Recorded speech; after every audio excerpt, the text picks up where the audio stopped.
For the first time, we are hearing from the granddaughter of the man who was shot and killed by deputies today outside the Hendricks County Courthouse.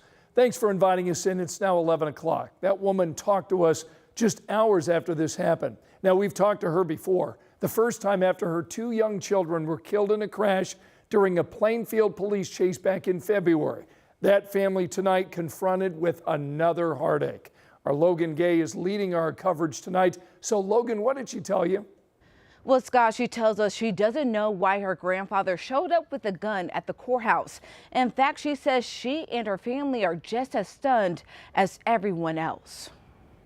Jack Bonner says she and her family have been taking things day by day since they laid her daughter, 2-month-old Iris, and her son, 3-year-old Aries, to rest in March at Forest Lawn Cemetery in Greenwood. Now, again, the family's facing another unimaginable tragedy. This is not the year we were hoping for. It's just one thing after another. She says she had just gotten home from her job when she received a phone call telling her she needed to head back to Plainfield. An officer called me around 3 o'clock and just said, "Hey, we're at your grandfather's house. It's urgent. We need you to come by. We need to talk to you." She called her dad and they both met at her grandfather's house. By the time she pulled up, her dad was already receiving the news. It was made pretty clear to me that my grandpa Mark had passed. But how he passed was something she did not expect. According to detectives, a Hendricks County Sheriff's deputy shot and killed 65-year-old Mark Valter outside of the Hendricks County Courthouse in Danville. Police say 2 deputies were taking multiple inmates from a van and into the courthouse when they say Mark allegedly pulled a gun and pointed it toward the deputies and inmates, firing at least one shot. State police say deputies fired back, hitting Mark.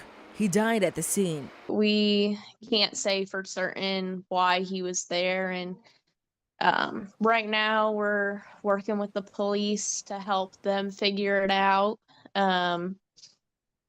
So far, nobody had heard anything from him that would have led us to raise any flags. While detectives investigate the motive, we do know court records show the suspect charged in that crash that killed Jack's children, Sadani Pettis, was scheduled to be at the Hendricks County Courthouse on Monday.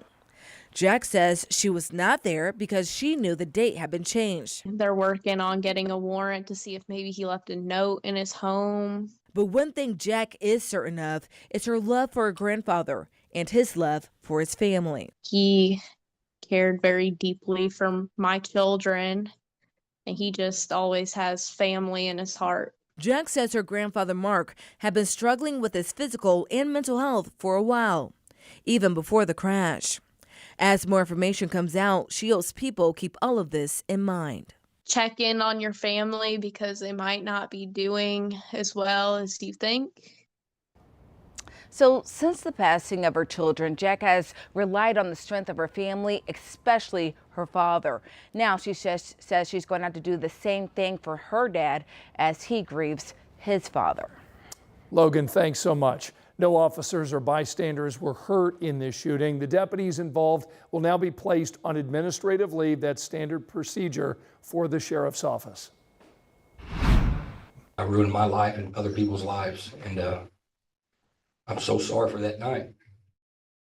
Tonight, we want you to hear from Benjamin Ritchie. He's the man scheduled to be executed in just 2 weeks for shooting and killing Beech Grove police officer Bill Toney more than 2 decades ago. Ritchie just made his case to the parole board asking for clemency. The 5-person panel interviewed Ritchie for an hour at the Indiana State Prison in Michigan City. Back in September of 2000, then 19-year-old Ritchie ran from a stolen van in Beech Grove. Officer Toney chased after him. Ritchie turned back and shot Toney 5 times, killing the 31-year-old. And now Ritchie is asking for the chance to spend the rest of his life in prison.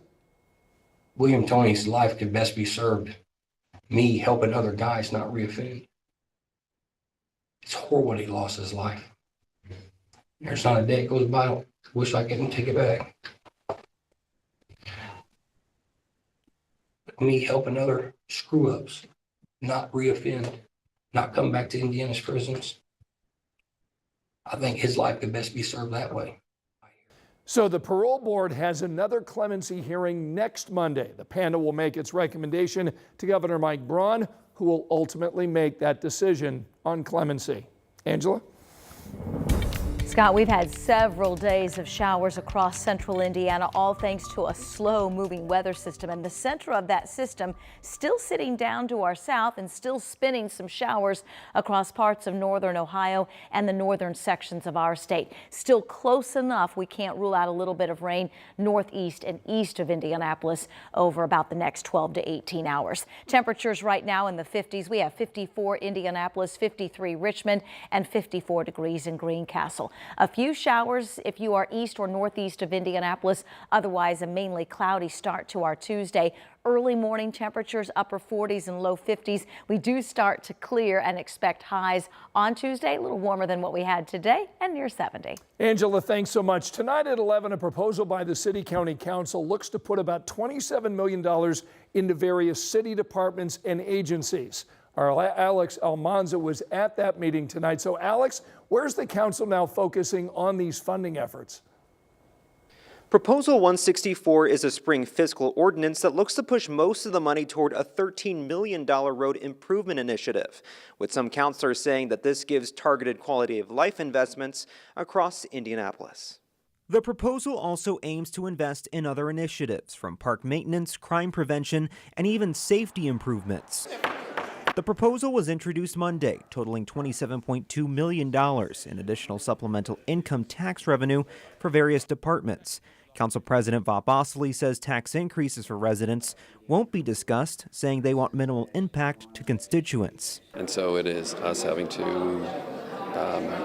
work with a scalpel to see how we can get it done. In addition to the $13 million for road improvements, the spring fiscal package looks to allocate $2 million for DPW trucks for snow plowing and street repair. It would also give an additional $2 million to hire contractors to remove snow on residential streets, and $2 million for crime prevention grants, just to name a few.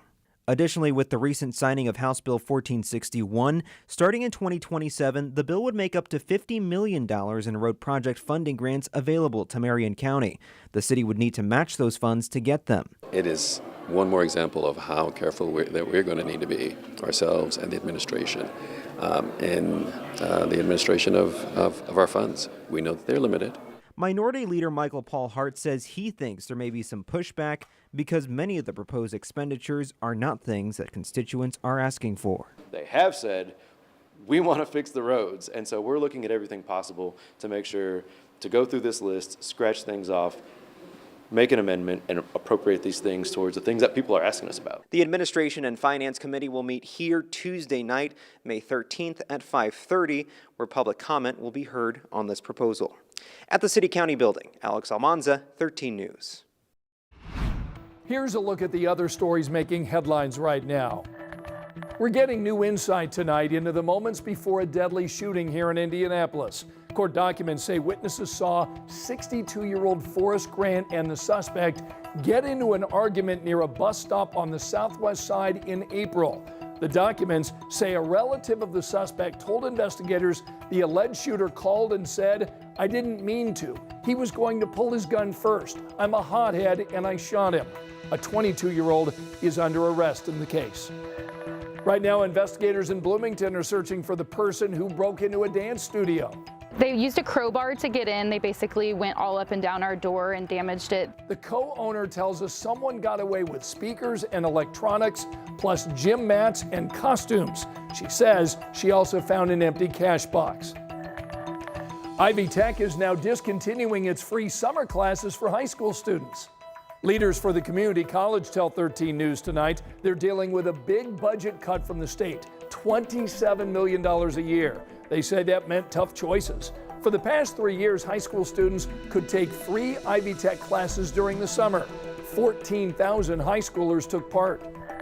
INDOT's Safe Zone enforcement is underway tonight. Cameras capture what's happening in the 465-69 Clear Path construction area.